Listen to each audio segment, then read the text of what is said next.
If you live out in the country like we do, and you heat with wood like we do, you got to have a chainsaw. You're going to do a lot of wood cutting. Now, I've been going to the Amish mill and getting slab wood. I have it on the back of my truck right now. I keep some on my truck for weight. So this is the stuff I usually get from the Amish mill. So it's fairly well seasoned though, and they're chunks. Some chunks are bigger than others. You know, some chunks are light, some are heavy. I got a piece of oak here that's a little heavier, so that's going to burn longer. But the pickings were getting pretty slim at the mill. So with that being said, it means I'm going to have to cut some firewood.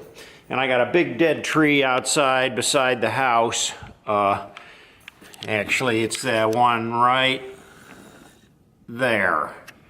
And you'll see it's fairly close to the house. It's got a lot of branches on it. That one's got to go. So I got to pull the saw out. I'm going to have to get busy doing some wood cutting. But today I'm going to show you just a few really basic things how to service and take care of your saw, because it's really important. This chainsaw, like any chainsaw, is one of the most dangerous tools in your home. You got to know how to respect it, but you got to know how to service it and how to keep it running in tip-top shape. Back here you got your fuel cap. That's going to be where you put your fuel mix. This is a 2-cycle chainsaw, so it's going to take a mixed oil and gas. And usually right on here, I don't know if you can read, it says 40 to 1 gas mixture. So that's usually what you're going to buy. The fuel you're going to use for your chainsaw or any other 2-cycle equipment, it's important that it gets mixed right. And I have this can, this is a 1-gallon can. I have labeled it with a marker specifically. I like to use this Red Max 2-cycle, 2-stroke engine oil. One of these to a 1-gallon container of gasoline. And that gives it the perfect mix. At the other end of the saw is another cap, and that's for the chain oil. That's going to lubricate your chain as it goes around. Nothing goes in there except bar and chain oil. You'll want to make sure you use bar and chain oil when you're putting it in your saw. Now the bar oil, you know, will stick to the chain a little better than regular. You can put regular motor oil in there, but it's going to be a lot more watery and it's going to spray off the blade quicker and not lubricate the blade. The blade slides in these little channels down in here, and you see how the teeth go inside the channel there. So that's got to have oil on it, or it's steel against steel. So you need a lot of oil lubricating this while it's spinning around. And the bar and chain oil is a thick, syrupy oil. Now you can also get a winter blend that isn't as thick. It's a bar and chain oil, but it'll help it to roll better in the winter when temperatures are really cold. In the summer, it's a thicker blend, because in the summer when it's hot, it's going to you know, be not as thick. So you want a real thick summer blend bar oil. Just important though that you use a bar and chain oil, and in a pinch you can use regular motor oil.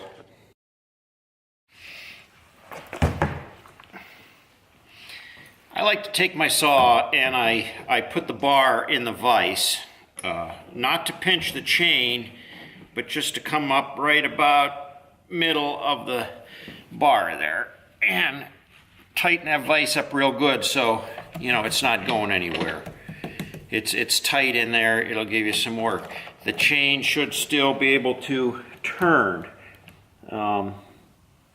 If not, then it could be catching on something, and this is catching on something. I need to raise it up just a little bit more.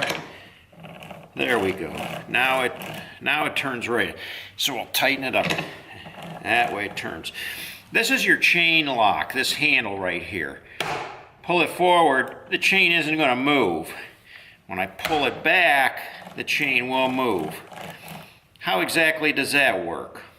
Let me show you. This lever here is called the chain brake. You hear it snap. Forward is when the brake's on. The chain will not move.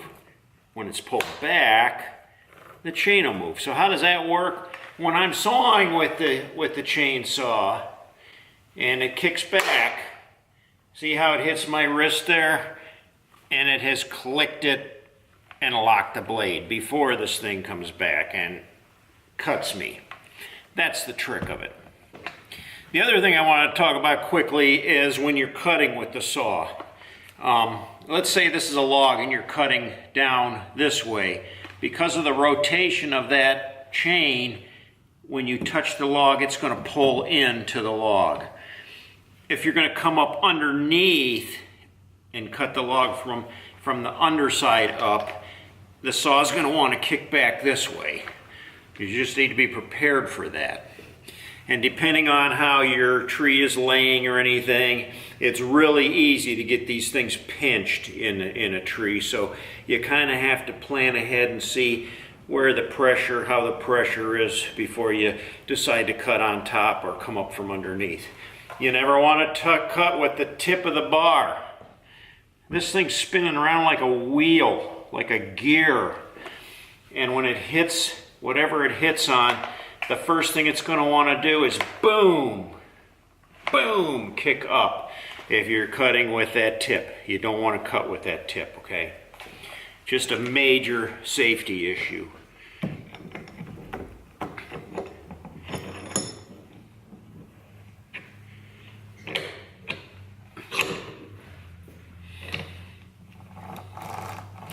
Now, one of the things I haven't told you is, you know, I've been in the forestry business with the parks for 44 years. So I've been running saws, all kinds of saws, saws with little bars like this, saws with great big huge 3-foot long bars.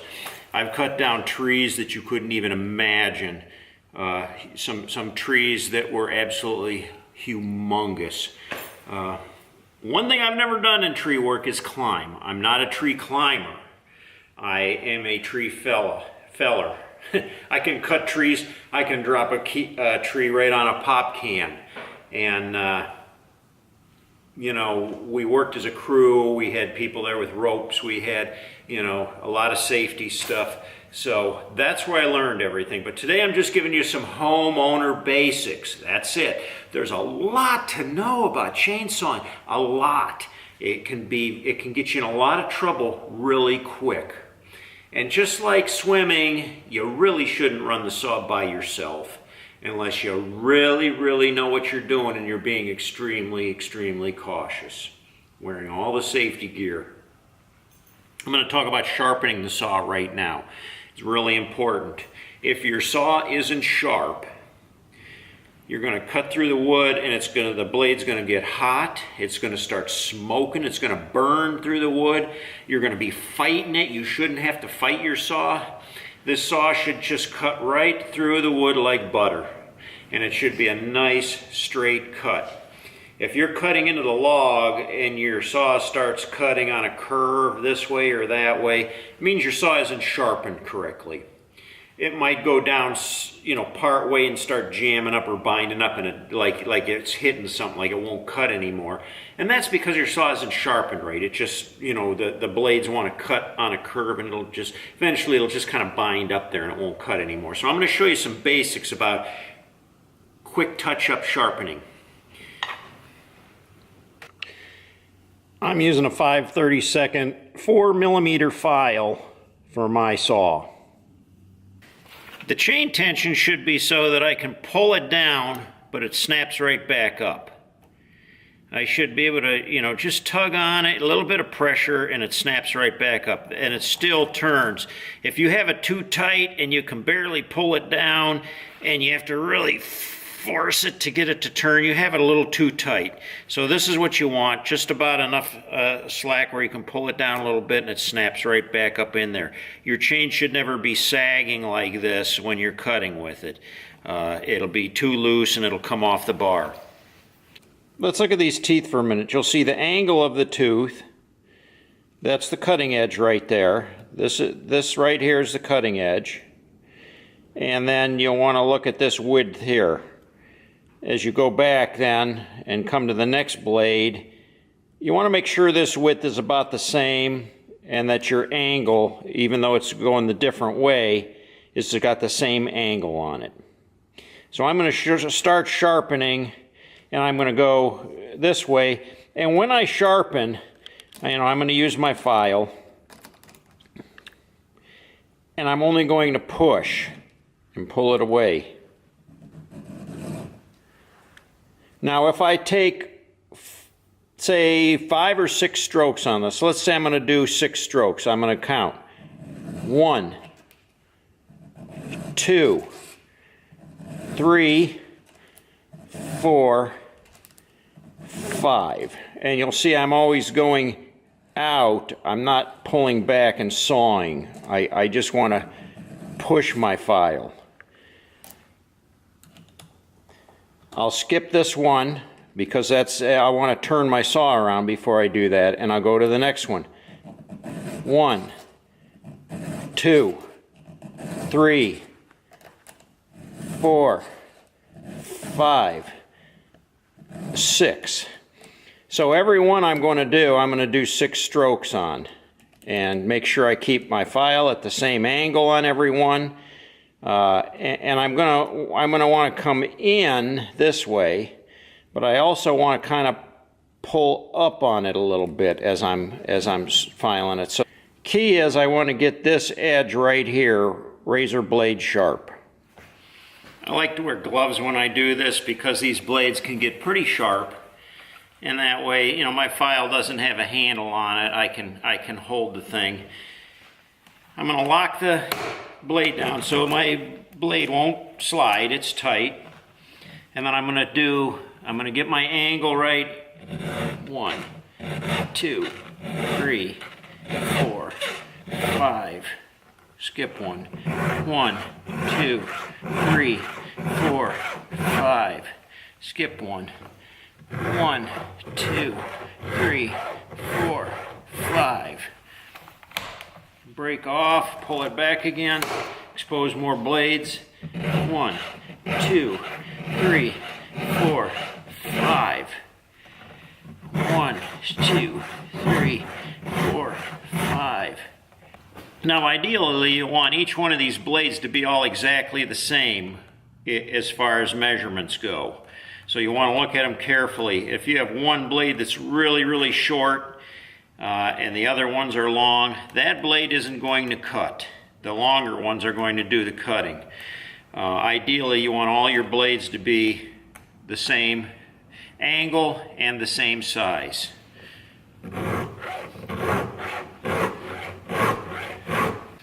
Now you want to do this out in the field while you're sawing too, because you want to keep it touched up. So every so often you want to stop and just take a couple strokes, even if you just do like 2, like 1, 2, 1, 2, 1, 2. That's going to help keep it really sharp. Now what I'm going to do, take it out of the vise, I'm going to turn it around so I can get the other side. Because remember, I'm always going to be pushing away. Okay, so now I've got this angle. I'm going to be pushing out. I did this side, now I'm going to do this side.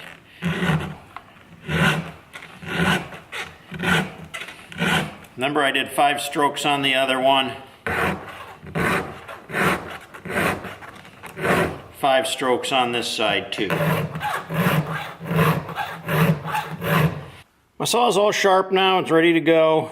One more thing that I probably could do when servicing it is take these 2 bolts off. This side cover comes off. There usually can be a bunch of debris that gets all caught up in there. You can clean that out. Just when you put it back on, make sure everything's seated properly. And there's a keyhole in here for the tensioner, which is this little screw right here. And that screw tightens or loosens up the chain. You can only do that when these bolts are loose. So my chain is just a little bit loose. I'm going to tighten it up just a little bit here. So what I'm going to do is I'm going to loosen these up first. Put my saw wrench on there, and then I'm going to, the saw wrench has a little screwdriver on the end of it. I'm going to tighten it up a couple turns, and then I'm going to check it again. That's a little bit better. That's where I want it. I don't want it loose.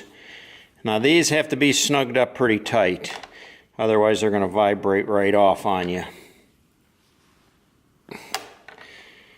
The same token, you don't want to over crank them, because you can strip them out or break them off. So make sure they're both tight. Make sure this is seated properly. When you're done, the brake's off. You should have a full motion. All right, those were the basics. Now we're going to go out and see if we can cut with it.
There you go. Tree cut up, tree on the ground, got a stump to take out, and I got a couple big logs yet to cut up there. But it was pretty rotten in the middle. It was dead, completely dead, but you can see it had ants in it. That's a big sign of ants right there, big ant nest. So it wasn't long for the world anyway, but you know, the blight, which they call the beetle, got in them and killed them.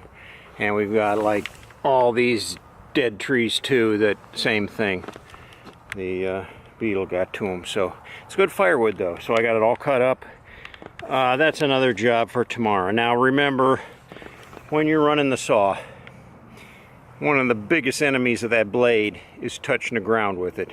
You touch the dirt with the chain while it's running, or the gravel, or hit a rock or something, or even hit a nail in a tree, you're done. You got to go back in the shop and sharpen that whole thing all over again. So keep the saw out of the dirt, keep it out of the rocks, be careful.